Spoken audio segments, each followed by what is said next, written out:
केवल रूखे ज्ञान से लोग प्रसन्न नहीं होते हैं।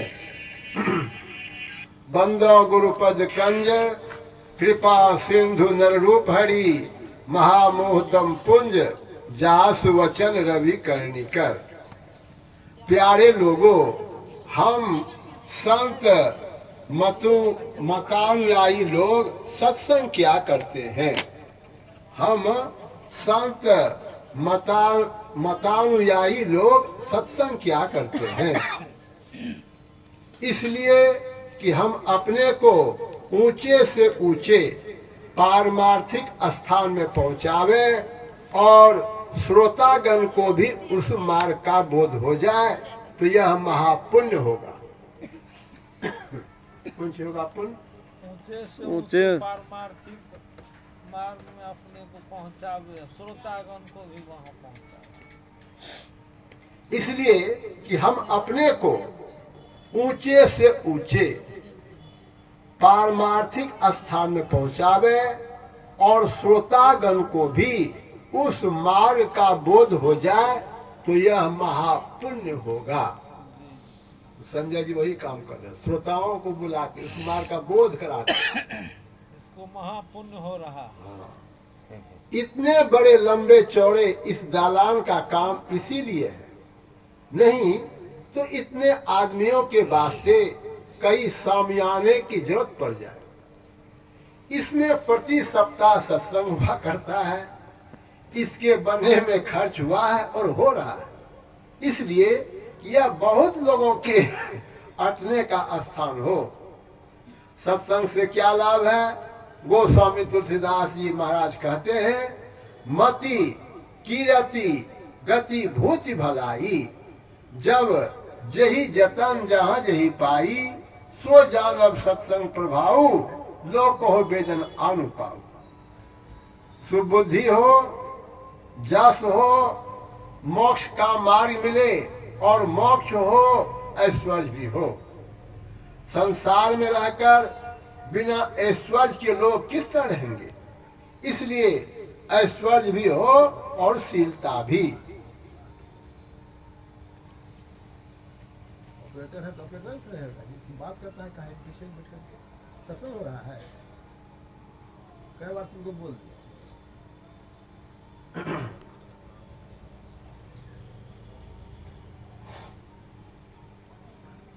संसार में रहकर बिना ऐश्वर्य के लोग किस तरह रहेंगे? इसलिए ऐश्वर्य भी हो और शीलता भी। नम्रता से सतता में बरतने को शीलता कहते हैं। ये पांचों चीजें हम पा जाए तो पाने के लिए बाकी कुछ नहीं रहता। लोक और परलोक दोनों लोकों में हम सुखपूर्वक रह सकते हैं। गोस्वामी तुलसीदास ने ऐसा क्यों कहा? जो सुबुद्धि वाले होते हैं उनका वचन सत्य से भींगा हुआ रहता है।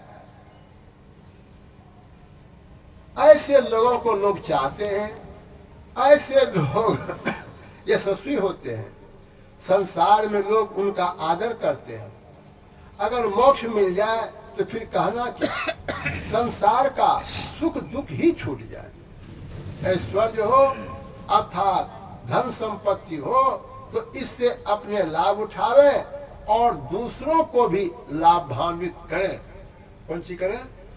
लाभान्वित करें दूसरों को। ऐश्वर्य ऐश्वर्य हो अर्थात धन संपत्ति हो तो इससे अपने लाभ उठावे और दूसरों को भी लाभान्वित करें।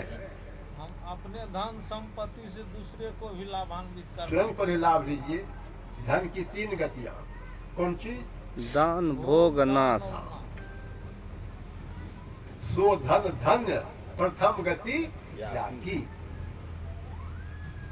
ऐश्वर्य हो अर्थात धन संपत्ति हो तो इससे अपने लाभ उठावे और दूसरों को भी लाभान्वित करें। सत्य तथा नम्रता को धारण करते हुए संसार में रहें तो सब प्यार करेंगे। इसलिए हम लोग सत्संग करते हैं अपने लिए अच्छा, और जो लोग सत्संग में सम्मिलित होते हैं उनके लिए भी अच्छा। इसलिए सत्संग अवश्य करना चाहिए। जैसे ऊख में उसका सार रस छिपा रहता है, इसी तरह सत्संग का सार ईश्वर की भक्ति है। भक्तिहीन केवल रूखे ज्ञान से लोग प्रसन्न नहीं होते हैं और समझ नहीं सकते हैं। अगर ज्ञान के साथ साथ भक्ति हो, अर्थात भक्ति को मिला दें, तो यही ज्ञान जिसको ब्रह्म ज्ञान व आत्मज्ञान कहते हैं, मीठा हो जाए।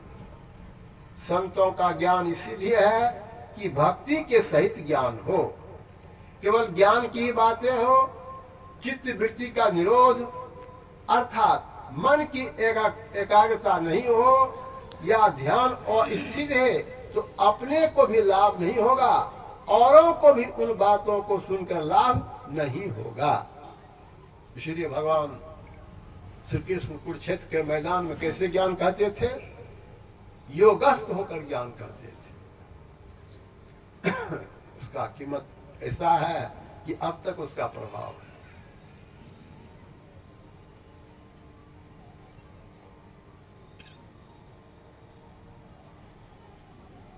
केवल ज्ञान की बातें हो, चित्त वृत्ति का निरोध नहीं हो, अर्थात मन की एकाग्रता नहीं हो या ध्यान और स्थिर रहे, तो अपने को भी लाभ नहीं होगा और औरों को भी उन बातों को सुनकर लाभ नहीं होगा। संतों का ज्ञान इसीलिए है कि लोगों को सुबुद्धि हो जाए और मोक्ष मार्ग का ज्ञान हो जाए। संसार में रहने के लिए अच्छी बातशीलता है, सत्य और नम्रता में बरतना, यह हो जाए तो बहुत आनंद हो जाए।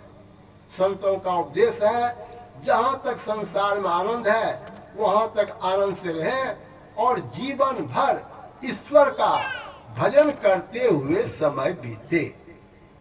कैसे बीते? भजन करते हुए जीवन भर। पुराण काल में सुनाया गया था पाठ। कभी न कभी जीवन का अंत हो ही जाएगा, तो अयशस्वी और निर्बुद्धि होकर शरीर नहीं छोड़े। भक्तिमय ज्ञानमय संस्कार जो मन पर चढ़ेगा वह सदा साथ रहेगा। कौन सी होगा?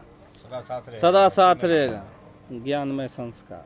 भक्तिमय ज्ञानमय संस्कार जो मन पर चढ़ेगा वह सदा साथ रहेगा। साधारण मृत्यु में केवल स्थूल शरीर छूटता है, मन नहीं छूटता है। जब मन संस्कार लिए हुए रहेगा तो दूसरे जन्म में फिर लाभ पहुंचावेगा। इसी प्रकार से एक के बाद दूसरे, दूसरे बाद तीसरे और कई जन्मों में मोक्ष को पहुंचावेगा। सत्संग से यही लाभ होना चाहिए। इसी लाभ के लिए सत्संग किया जाता है, कराया जाता है और इसके लिए खर्च किया जाता है, यह जानना चाहिए। और जो श्रोतागण हैं वे केवल सुनने, विचारे नहीं, स्मरण नहीं रखें, तो उनको जैसा लाभ होना चाहिए वह लाभ नहीं होगा। इसलिए श्रोतागण को यह स्मरण रखना चाहिए और सत्संग का लाभ समझकर सत्संग करना चाहिए। जो भक्ति योग के साधक है, जो सत्संग का ज्ञान सुनकर उस साधन का मार्ग पा गए हैं, उनको उनमें अधिक से अधिक अभ्यास करके बढ़ना चाहिए। और जिन्होंने इसका मार्ग नहीं पाया है, उनको चाहिए किसी जानकार से, जिन पर उनकी श्रद्धा हो, जानकारी प्राप्त करें। इस ज्ञान में जो कर्म है, उस कर्म को जो करे नहीं, उनको अनुभव नहीं हो सकता। इसलिए भक्ति साधन का कर्म अवश्य करना चाहिए।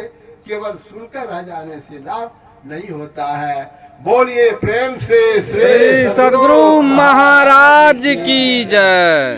गुरु महाराज यह प्रवचन बिहार राज्य अंतर्गत भागलपुर नगर के गंगा तट स्थित महर्षि मही आश्रम कुप्पाघाट के सत्संग हॉल में दिनांक 5/7/1979 ईस्वी को साप्ताहिक सत्संग के अवसर पर हुआ था।